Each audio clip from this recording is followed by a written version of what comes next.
Life, living, being alive,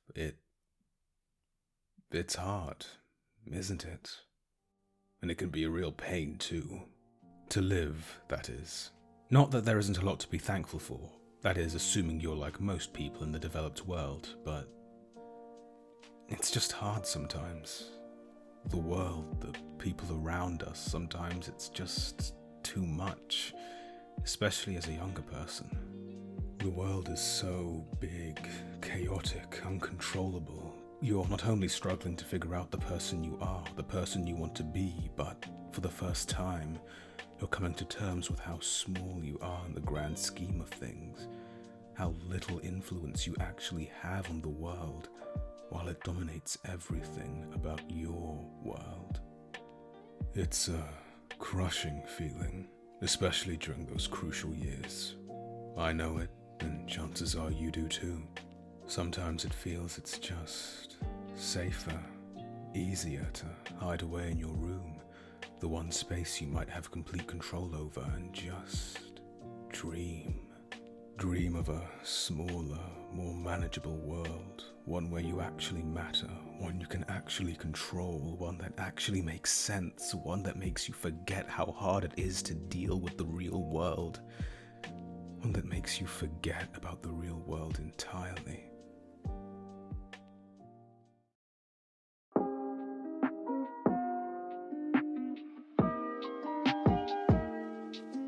SSSS.GRIDMAN, aside from being a show with one too many S's in the title, is one that's always occupied a strange space for me.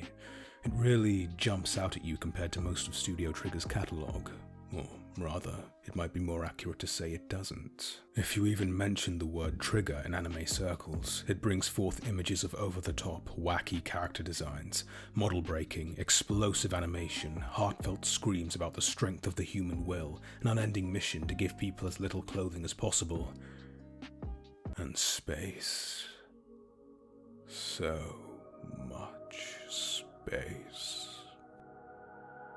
And you'd think GRIDMAN would fall into that category. After all, it seems to have all the hallmarks. It's based on a tokusatsu property, which lends itself to wacky, insane battles with lots of explosions, and though the character designs are somewhat subdued by Trigger standards, well, let's just say that Rika's thighs probably have a bigger following than the show does.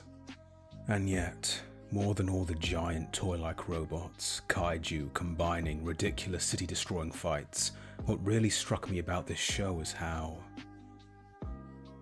real it is. There's an odd realism to GRIDMAN that I've never really seen in an anime before or after, not counting the sequel, Dynazenon. The direction, the voice acting, the music, or sometimes lack thereof. For a show that features bombastic, ridiculous fights, characters walking around with katanas and metal masks, and that fucking mountain episode. For a show that features all that, there's a remarkable restraint to GRIDMAN scenes. Silence, for instance, is a big part. Outside of fights, non-diegetic music doesn't play too often, and it's not uncommon for conversations to lull and have pauses. The characters having these conversations too, despite some of their designs, are far more subdued and less eccentric than one might expect, and yes, this does include a group of adults called the Neon Genesis Junior High students.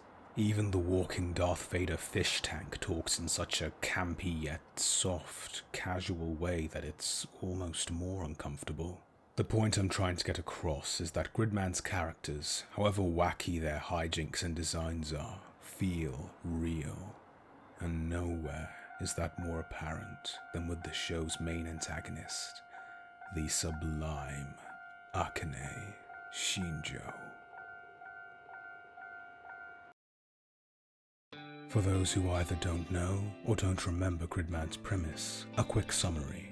GRIDMAN starts with our protagonist Yuta waking up in a girl's house with no memory of who he is, where he is, and how he ended up there. He meets Rika, the girl whose house he woke up in, and his apparent best friend Utsumi, but nothing jogs his memory, nothing seems familiar. Not until he finds an old computer, within which he sees the titular hyper-agent GRIDMAN, who tells him he must fulfill his calling, his mission. whatever it is. Probably something to do with all the kaiju running about, I don't know.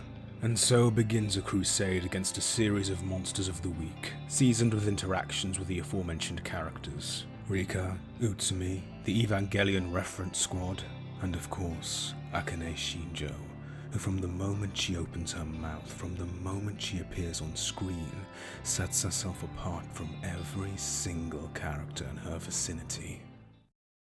Akane is... let's call her quirky.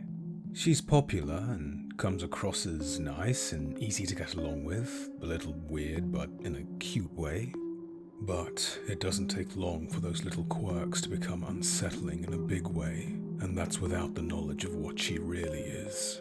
There's just something off about the soft, peculiar way she speaks, the way she effortlessly slides up to you like she's already known you for years, the brief moments where the mask cracks and we see a real, shocking hate spill out.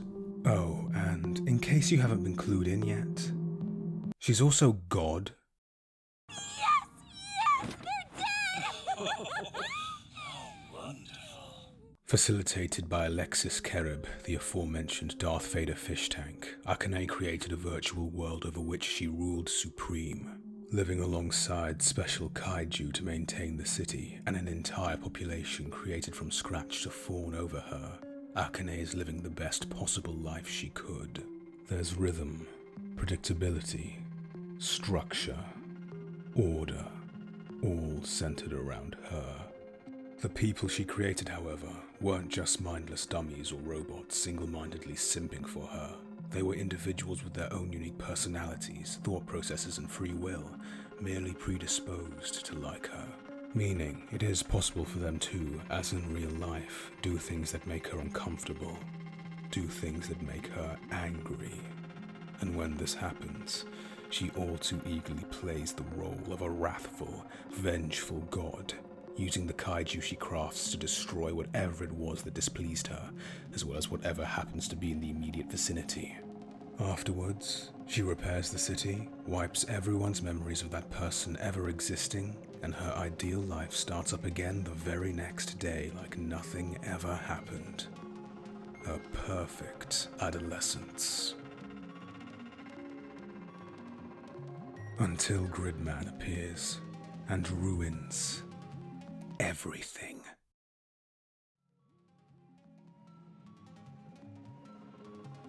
The GRIDMAN Alliance is the one variable that Akane finds herself unable to control. Through all the resets and memory wipes, they are the one constant, always there to interrupt her as she cleans her utopia. For the first time since creating her world, Akane knows the pain of things not going her way. She tries winning through battle, conversion, assassination, nothing works, and the effect on her is downright traumatizing. When all else fails, she goes for the nuclear option and traps Yuta, Rika, and Utsumi in their own separate dreams, herself simultaneously in all of them, living out a fantasy of friendship. If the initial world had her name printed on it, then these dreams have it plastered all over the place. If there was ever a moment that signified the absolutely terrifying power she has, it would be this. And in response, they walk. Wouldn't it be better if you could dream forever, though? Dreams are things you wake up from. Everyone does. Even you, Shinjo. But if I could, I would stay inside a dream forever. I can't join you.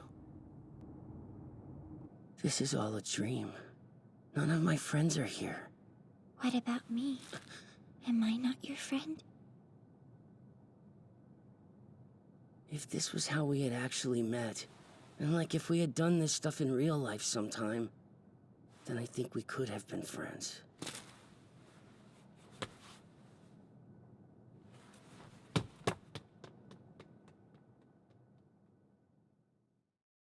When faced with Akane's dream, a life with everything orderly, everything planned out, everything easy, they turn and they run. Because dreams are meant to be woken from. Because, as close as they come to mirroring the best of real life, as good as it is to lose yourself in some alternate universe where everything goes your way, where everything is perfect, it's just an imitation, a thought, a delusion. By this point, it becomes clear that Akane has trapped herself inside a gilded cage, locked inside by her inability to deal with pain. Pain that comes with being alive. Our dreams can be a magical escape from that pain, and they don't have to be real dreams. Toys, games, TV, music, books, films, exercise, food, sex, anything you want. These things provide relief from the pain, give you moments where you don't have to think about it, where the only thing you need to concern yourself with is having a good time. But that's all they are. Moments. We finish our games. Our shows end. We get tired. We clean the plate. We wake up. Our dreams end. And we have to get out of bed. Of course, we can always try and stay in longer, root ourselves down and refuse to leave the paradise we've ghettoed ourselves in, living in denial that we have to come out. But the longer we force ourselves to stay, the harder we'll take it when we're eventually, inevitably, pulled out. When I was deciding which university I wanted to go to, I had my heart set on one specific place. This is the one, I thought. This is where I know I'm going to go and make the ambitions I have a reality. Of course, I knew the expression to never put your eggs in one basket. I applied to other places, but the audition went well. I hit it off with the panel. They seemed to really enjoy me. I had that omnipresent thought in the back of my head, warning me to not get my hopes up, but never before had it been so drowned out by confidence. I could do it. I believed I could. Which is probably why it hurt me far more than it should have when I finally heard back, and it was a no. I hadn't gotten in. I kept it to myself for a while. That frustration, that regret, that melancholia, but as the days went past, it quickly spiraled and grew until it was all I could think about. I hated everyone for making me think I could do it, but even then I knew it was irrational. You can't blame someone for just doing their best to support and encourage you as a friend or family member would. No, I didn't really hate them. I was just scared. I was scared that I'd let them down, that I hadn't lived up to the person I thought they saw me as, and I was terrified, absolutely petrified that they'd be as disappointed in me as I was myself. I couldn't bear to see that look on their faces. I'd rather die. So I didn't risk it. I didn't go in. I didn't leave my room. I didn't leave my bed. I just lay there under my covers, my phone off as my friends wondered where I could have gone. I was there for what must have been no more than a couple of hours. Maybe 4, 5 at most, but to me it felt like an eternity. It was all happening in a second, and that second had been stretched out ad infinitum. I just lay there, my mind a blank. It was partially a cry for help. I wanted to let people know I was suffering, wanted them to ask me if I was okay, but I couldn't do something as sensible as simply telling them no. That would have been ridiculous. But the other reason was that I just wanted an escape. I needed one day where I didn't have to think about anything. I didn't want to think about the future, about university, about my ambitions, about the people around me. I didn't want to think, period. I wanted things to be simple. I wanted things to not stress me to the point where I would make myself dizzy. I just wanted to exist. And have that be enough for once. Kai after Kai's situation isn't exactly the same as Akane Shinjo's, I'll admit. In fact, we don't know the specific reason or reasons why she left the real world and sought solstice in the virtual cage offered by Alexis Kerib. They could be reasons very similar to mine, or she could be in a completely different situation, but the truth is that doesn't really matter. The situation isn't what's important. The only thing that is that shared feeling. That need, that crippling fear and depression that leads you to reject the world around you and just wish it could all stop. And that's not a coincidence. Speaking at Anime Expo 2018, director Akira Amamiya said that the series would focus on the youth of Japan and their relationship with technology. When I first watched the series, I wasn't too sure what he meant by that, but now, after everything I've been through, I think I understand what he was going for. Modern technology, especially the internet, is a double-edged sword.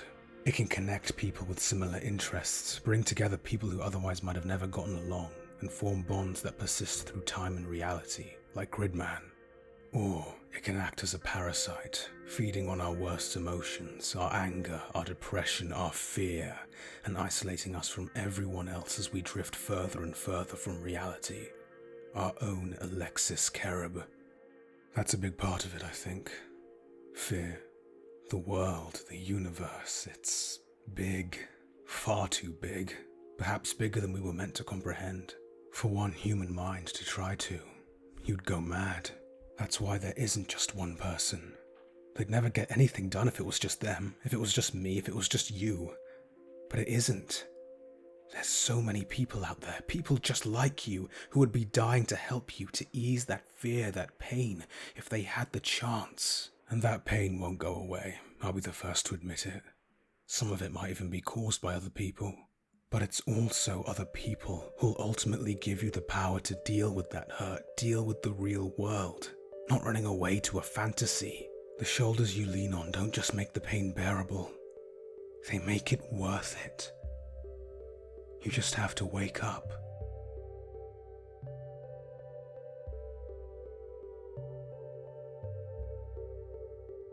Before I end this video, I'd like to make an announcement. I have a Patreon now. Well, I actually launched it a while ago, but I didn't do much advertisement, mostly because I wanted to add content regarding this video. If you go there now, you'll find a couple of behind-the-scenes stuff on this video, as well as a couple of teasers for the next one. This includes a director's commentary where I go through the video and give insight into the creative process and the editing and the writing and all sorts. That in particular should be up within the next few days. In the future, these commentaries will be a tier 2 perk, but since this is the first one, I've made it totally open, even if you haven't pledged, so you can get a taste of what to expect. Other perks, depending on the tier, include a credit at the end of each of my videos, as well as the aforementioned behind-the-scenes content. If you liked this video and would like to support future ones even further, while getting something out of it, then click the link in the description below. If not, then like, comment, share, subscribe, and I'll see you soon. Bye bye.